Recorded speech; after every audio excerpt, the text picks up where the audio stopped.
La próxima fase, entonces, es la fase curativa, a partir de la cual nos vamos a proponer como objetivo controlar aquellas afecciones no prevalentes. Significa que no han sido resueltas en la fase preventiva. Y vamos a focalizar en la unidad diente o sitio dental.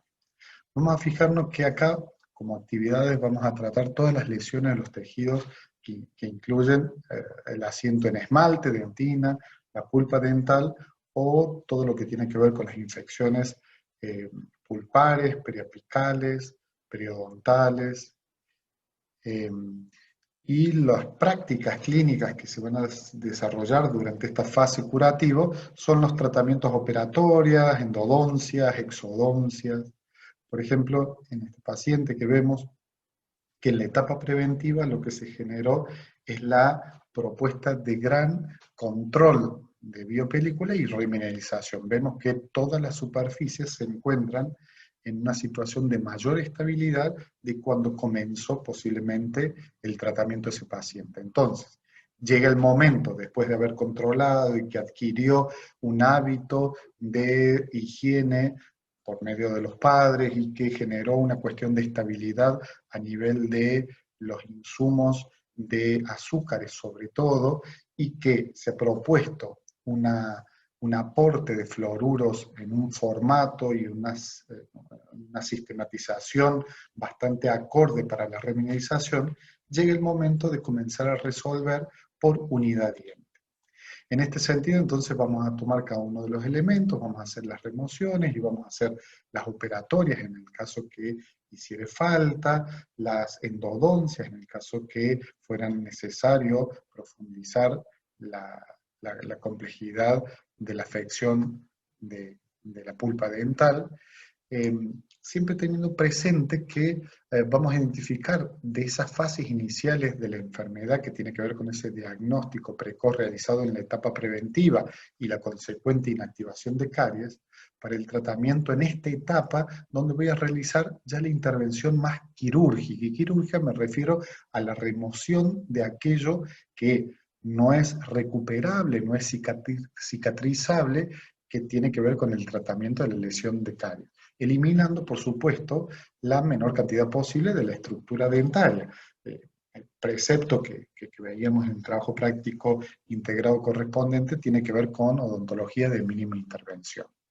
Así también, considerar que las caries de esmaltes, las que están en el espacio del esmalte, siempre se intentará remineralizar el tejido desmineralizado y obtener, por ejemplo, después de la etapa preventiva, esta condición, donde en la etapa curativa podré generarle el tratamiento que se requiere, que en este caso no será invasivo, no será quirúrgico, sino más bien de protección y que no se reagudice. Y en las caries de dentina se propondrá la remineralización también y las intervenciones quirúrgicas lo más conservadoras posible, limitando el tejido infectado y recuperable y priorizando en la medida de las posibilidades la vitalidad pulpar. Obviamente, la urgencia del tratamiento curativo de una pieza dental va a depender, obviamente, de su importancia estratégica en el desarrollo de la dentición. Entonces, a veces tendré que adelantar una exodoncia en la etapa preventiva, pero marcará una necesidad en relación a alguna alteración que pueda estar provocando en la serie permanente o una necesidad de abordaje más apresurado.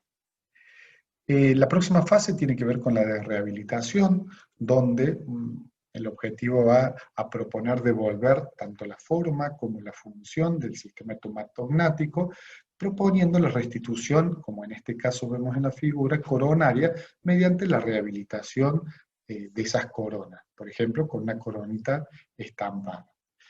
También va a prevenir y controlar las alteraciones de la oclusión con todo lo que tiene que ver con las prácticas clínicas de rehabilitación protésica.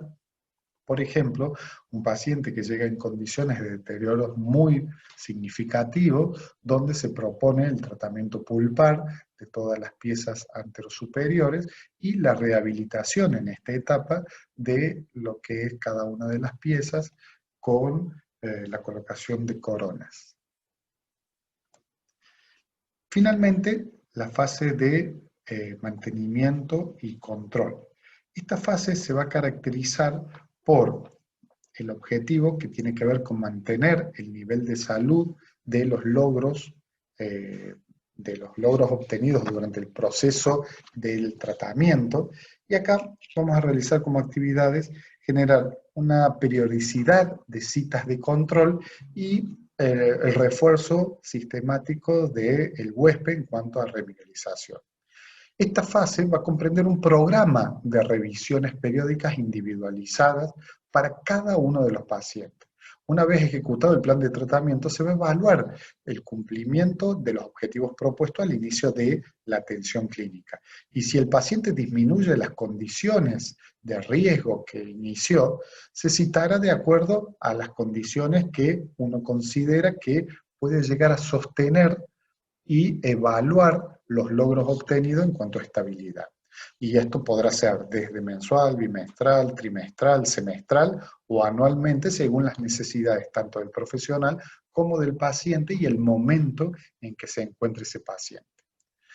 Es importante identificar que si después de un año de realizar esa valoración de riesgo cariogénico inicial, donde yo le asigno un riesgo, por ejemplo, paciente de alto riesgo, y diseño el plan de tratamiento, realizo el plan de tratamiento, valoro, evalúo todas las condiciones y considero que está en una situación de promoción en todas las áreas, por lo tanto, le voy a dar una recitación.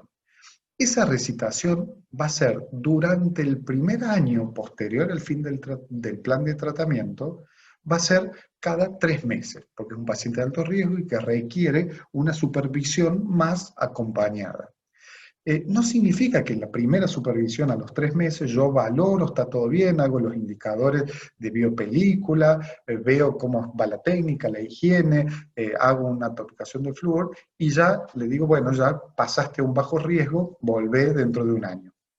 Sino que esa asignación de riesgo inicial va a perdurar durante un año después del plan de tratamiento, donde cada 3 meses me vendrá a visitar en un año para demostrarme que en ese lapso de tiempo ha logrado sostener todos aquellos cambios positivos y beneficiosos para mantener esa condición saludable. Recién al año, que cada 3 meses lo vengo recitando, lo voy a poder promocionar en su riesgo si es que no hay una lesión nueva, sostiene un nivel de higiene mediante el indicador correspondiente, que es el índice de biopelícula, de registro de biopelícula, si tiene la inclusión de fluoruro, asiste en forma regular a las visitas de control y todas estas cuestiones. Entonces va a ser muy importante esta reclasificación del riesgo, pudiendo usar esa categoría de disminuir el riesgo, pero recién cuando el paciente haya demostrado fehacientemente durante un año que es capaz de sostener estas condiciones logradas. Bueno, y en estas recitaciones periódicas según el riesgo, se van a realizar las siguientes prácticas que según corresponda a la identificación de los potenciales nuevos riesgos que se van a generar, vamos a plantear una educación para la salud con el correspondiente asesoramiento para la prevención de condiciones específicas y especiales para el estilo de vida del paciente, para la edad, para las condiciones. Por ejemplo, si es un paciente que comienza una nueva etapa en un club y empieza deportes de alto impacto, y bueno, tendré que generar toda una cuestión de asesoramiento en traumatismo, en protectores bucales, en condiciones de qué hacer si hay algún tipo de urgencia que tiene que ver con algún traumatismo. Sobre la prevención de las disfunciones, de problemáticas que tienen que ver con las praxias orales, vamos a asesorar sobre conductas de riesgo, que posiblemente en pacientes adolescentes, cuando comienzan a consumir a lo mejor más gaseosas, más alcohol, el uso de piercing, el abuso de sustancias psicoactivas, digo, nos iremos adecuando a la especificidad del momento en que vive ese niño o adolescente, para acompañar esa educación para la salud, que nunca, obviamente, se va a dar toda junta, sino que se va a dosificar según la necesidad. También vamos a hacer un refuerzo en la educación de medidas de profilaxis específicas, reacondicionando las indicaciones del periodo específico por el que se encuentra el paciente. Esto tiene que ver con ir adecuando la consejería higiénica y a veces dietética también a cada momento, porque claro, si tenía 3 años y yo di algunas indicaciones, si tiene 8 años, el paciente, pues tengo que dar otras indicaciones. Esto tiene que ver con identificar si está en una dentición mixta temprana, donde ni siquiera hay dientes contiguos, a que si tiene una dentición permanente a los 12 años, donde ya tiene que comenzar a usar, por ejemplo, la cinta dental y utilizar otro sistema de refuerzo de higiene. Control de dieta, entonces, la aplicación de todos los agentes remineralizantes que se propongan, tanto a nivel profesional como en la casa. La exploración clínica para hacer la supervisión de las posibles apariciones de nuevas lesiones clínicas y la estabilización posterior de aquellas lesiones que fueron remineralizadas, cicatrizadas y que debo controlar que en el tiempo esto se mantenga estabilizado. También hacer control de todas las restauraciones, que no haya ningún tipo de defecto en las restauraciones, valoración radiográfica para la detección precoz de lesiones proximales cuando esté indicado, según el tipo de riesgo, el tipo de paciente, el tipo de historia que tiene. Y el control de la evolución armónica de la oclusión, tanto en la mirada de engranaje dentario, de ubicación de las arcadas, en relación a los espacios y al recambio fisiológico, y a las praxias orofaringias faciales y prácticas las fonoauriculatorias. Esto va a ser muy importante, este recorrido que hacemos en las visitas de recitación, que será temporalmente cuando consideremos, según el riesgo asignado al paciente, que podamos incluir en nuestra visita. Por eso vamos a renovar este instrumento que inicialmente nosotros propusimos para hacer el diagnóstico de riesgo y ubicar al paciente en el riesgo, donde cada uno de estos ítems son las dimensiones que van a posicionar al paciente en una situación de mayor riesgo o una situación de protección. Entonces vamos a valorar nuevamente cada uno de estos espacios para seguir asignándole una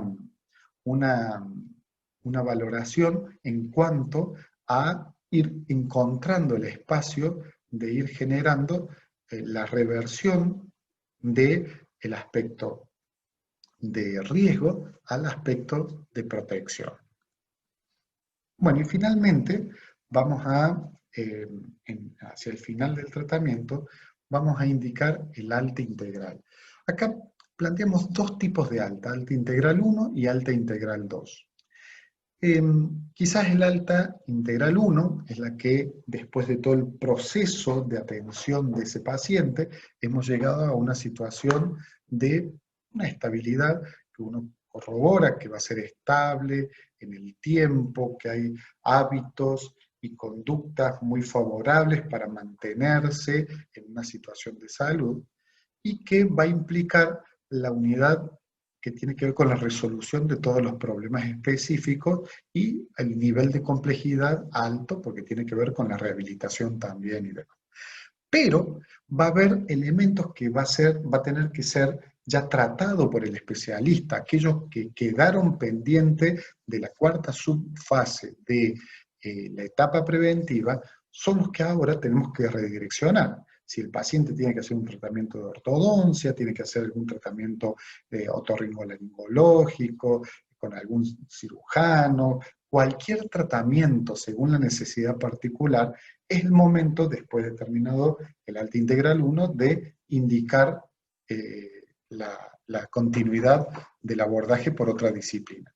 Y es ahí donde, después que recupera la la estabilidad morfofuncional es que el paciente podemos decir que damos un alta integral 2.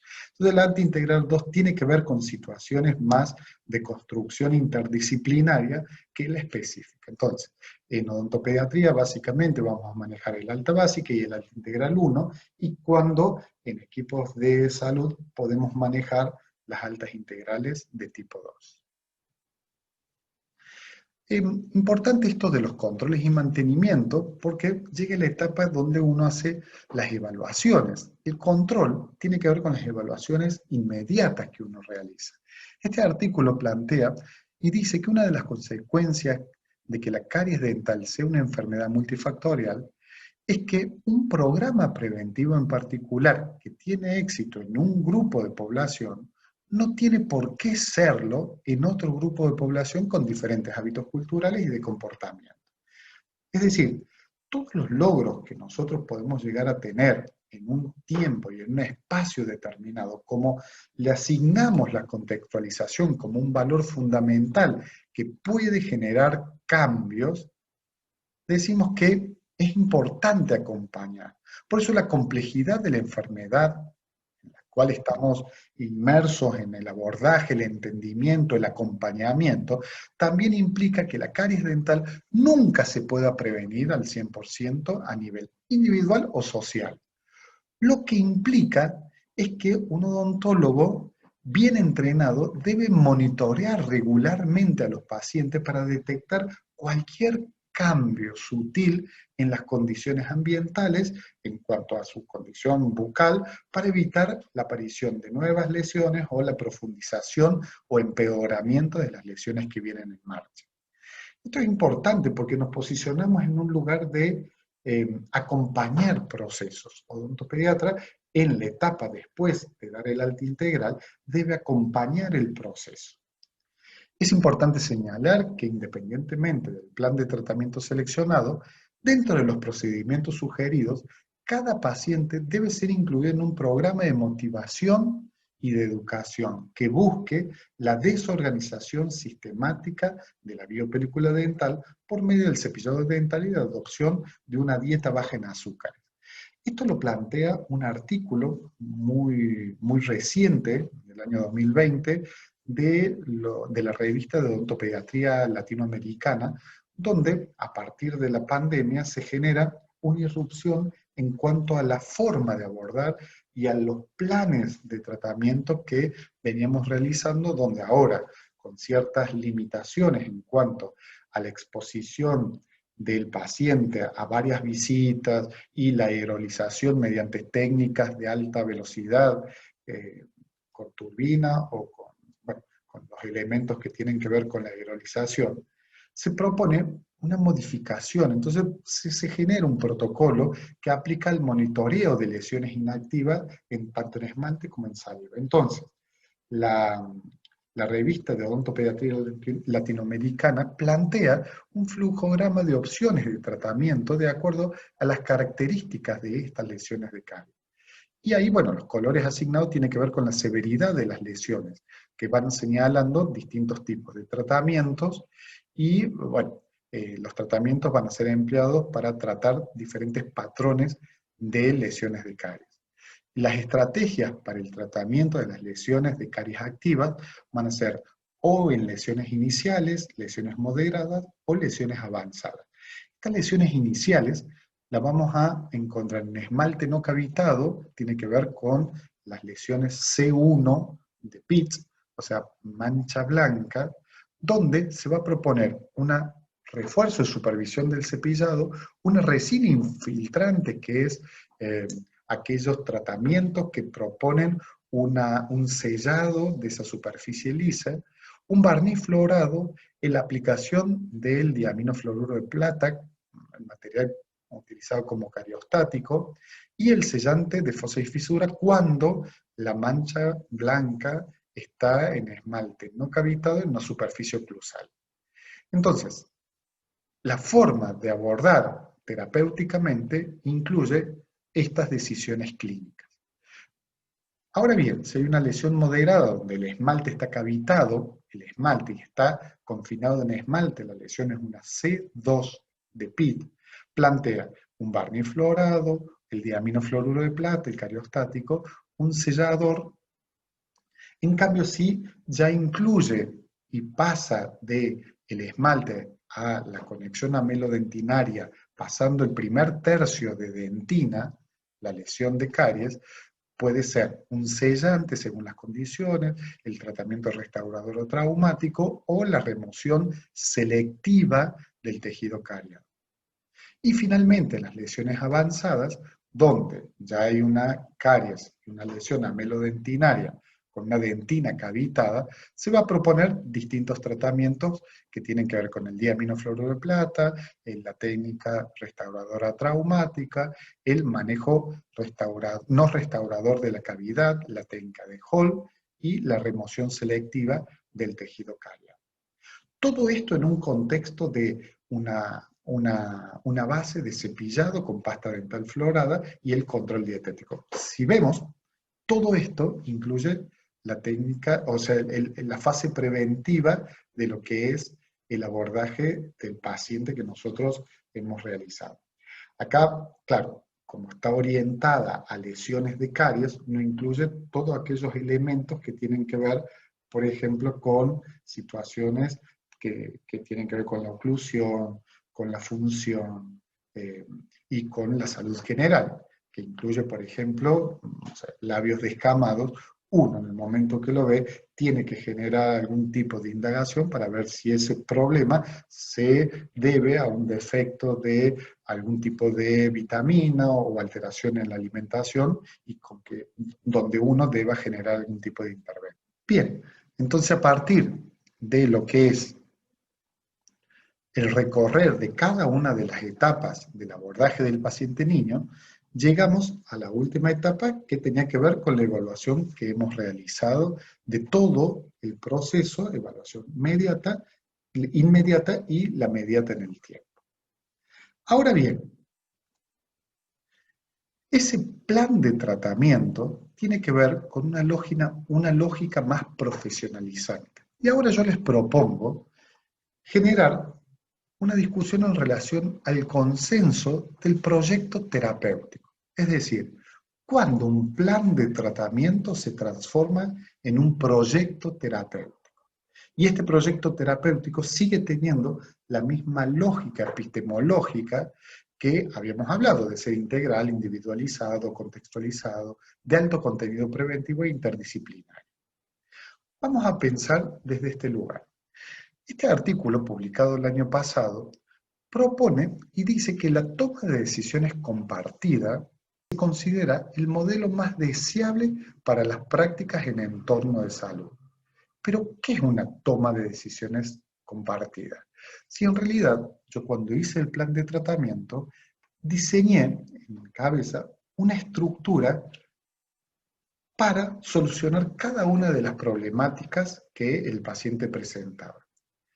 Pero esto está puesto desde el lado de la evidencia y de la experiencia profesional.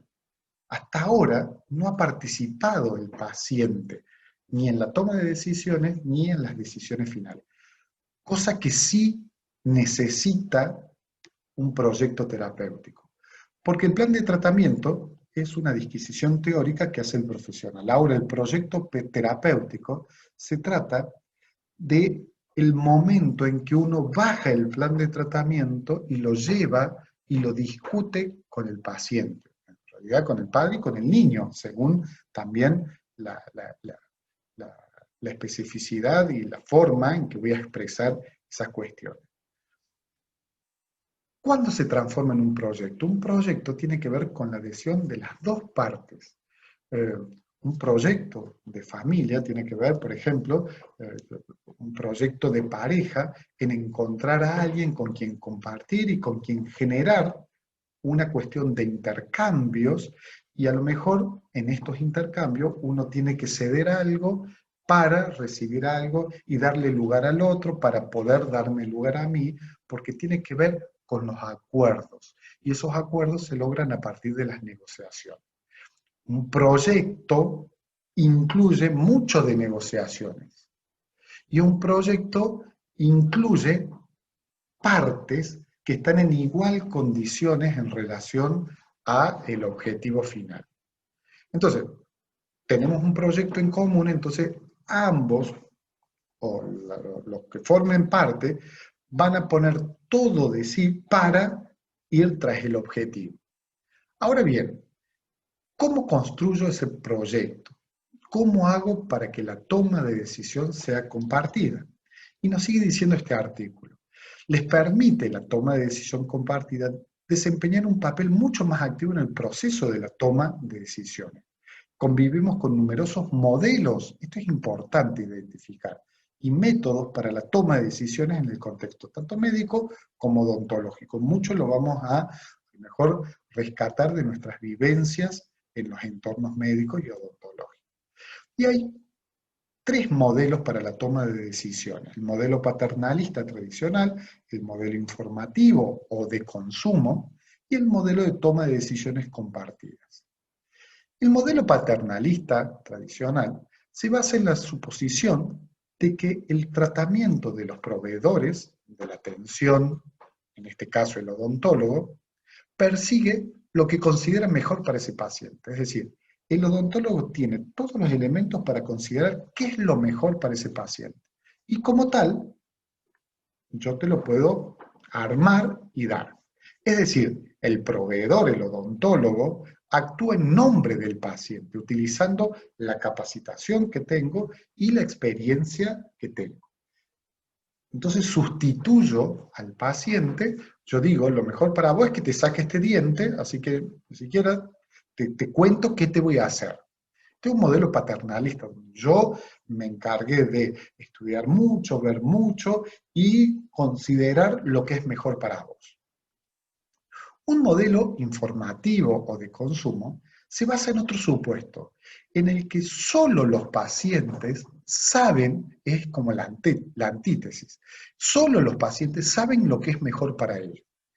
El proveedor de la atención presenta al paciente toda la información que considera relevante y los hechos apropiados que se requieren para la toma de decisiones informada por su cuenta. Pero le da al paciente la decisión de que él tome sus propios riesgos en relación. Entonces, esto es cuando el modelo de consumo, un modelo informativo, el odontólogo se ocupa simplemente de informar, decirme, vos qué querés que haga. Y el paciente puede decir, no, yo quiero que me la saques, habiendo un montón de alternativas. Entonces yo, bueno, yo informé, no era mejor a lo mejor restaurarlo, pero si querés que la saco, yo tomo lo que vos decís, entonces lo saco. Acá los valores y preferencias del paciente determinan, en última instancia, qué intervenciones deben realizarse sin aportaciones significativas del odontólogo. Quien termina decidiendo es únicamente el paciente. Aspecto muy positivo desde algún lugar, pero muy negativo, a lo mejor desde otro, cuando sobre todo se basa en preferencias y valores que desconocen ciertas condiciones de la evidencia científica. Entonces, tanto un modelo paternalista donde el odontólogo decide todo, como el otro modelo que el paciente es el que decide todo, para colmo, en nuestros tiempos, con el acceso a la información que el paciente tiene en relación a muchas cosas, el paciente es muy informado y es un paciente que ha consumido muchísima información en Internet, que a lo mejor viene y plantea esta línea de tratamiento.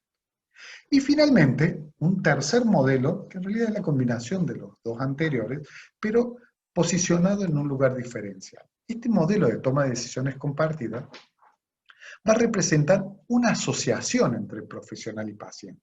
Porque hay cosas que el paciente sabe y que percibe y que está en la potestad de su área de decisión y que yo no puedo como profesional invadir.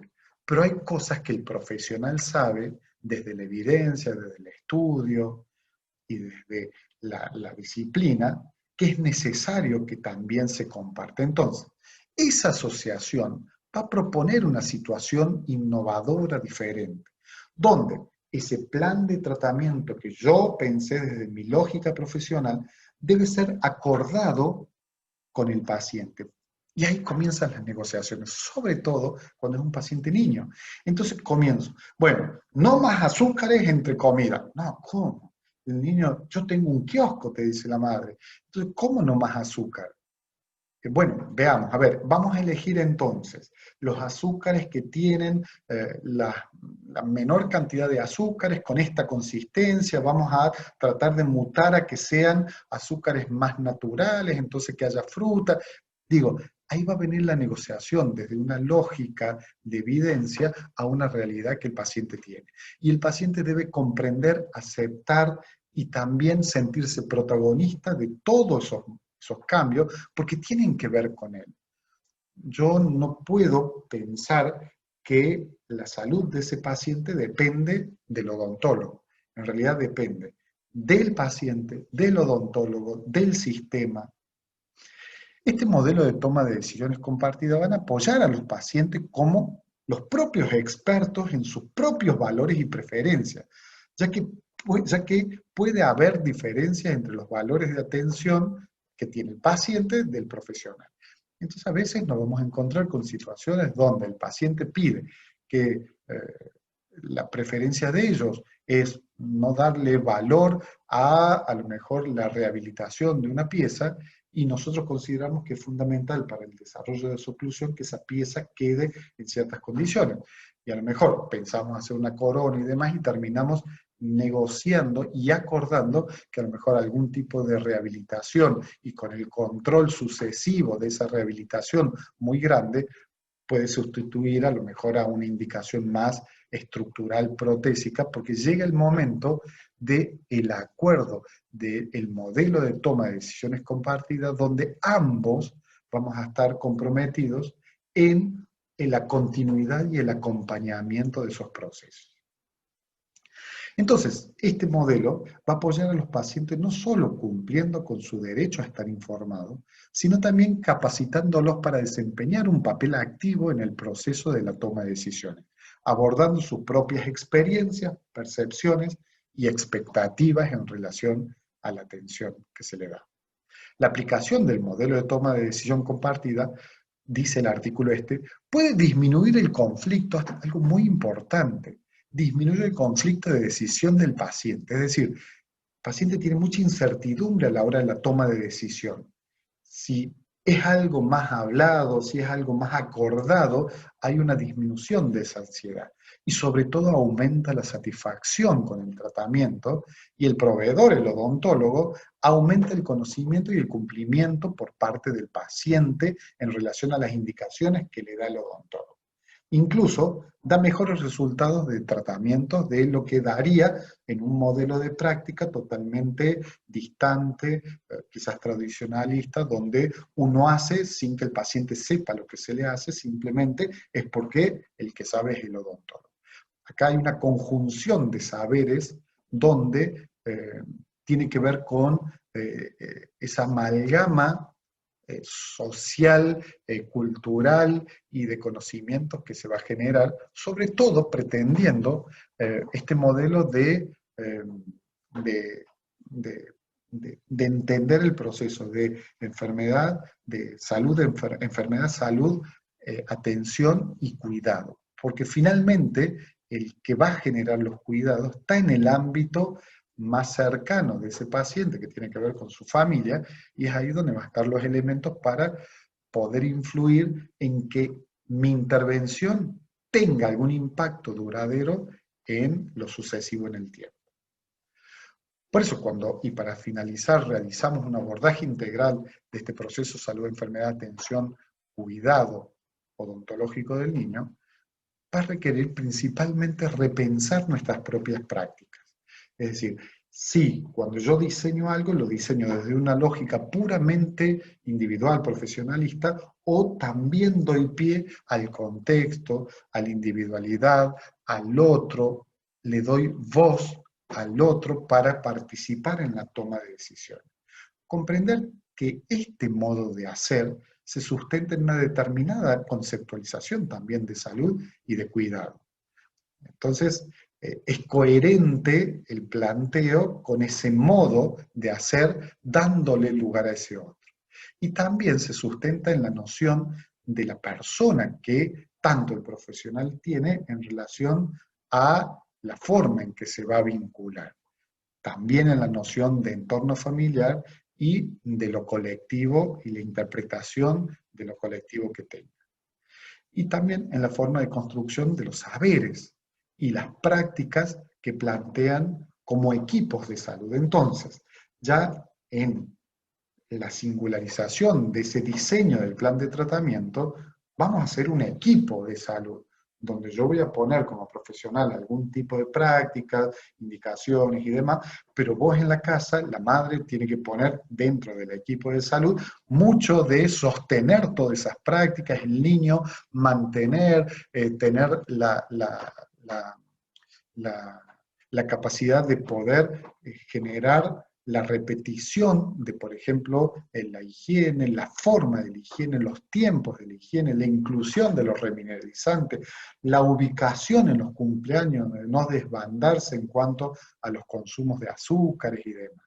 Entonces, como vemos, esa complejidad que abríamos al inicio, lo retomamos para finalizar y dar un cierre en este sentido de proponer que ese plan de tratamiento que inicialmente lo planteamos en guías que están o ligadas o exentas del contexto, pero que finalmente se tienen que transformar en un proyecto terapéutico que va a implicar un montón de cuestiones que van a generar unas situaciones de promoción de salud más duraderas en el tiempo. Bueno, esta es la bibliografía básica. En el aula virtual van a encontrar el resto de artículos que van a apoyar toda esta clase. Y el PDF se van a desarrollar todos estos contenidos. Muchísimas gracias y seguimos en contacto.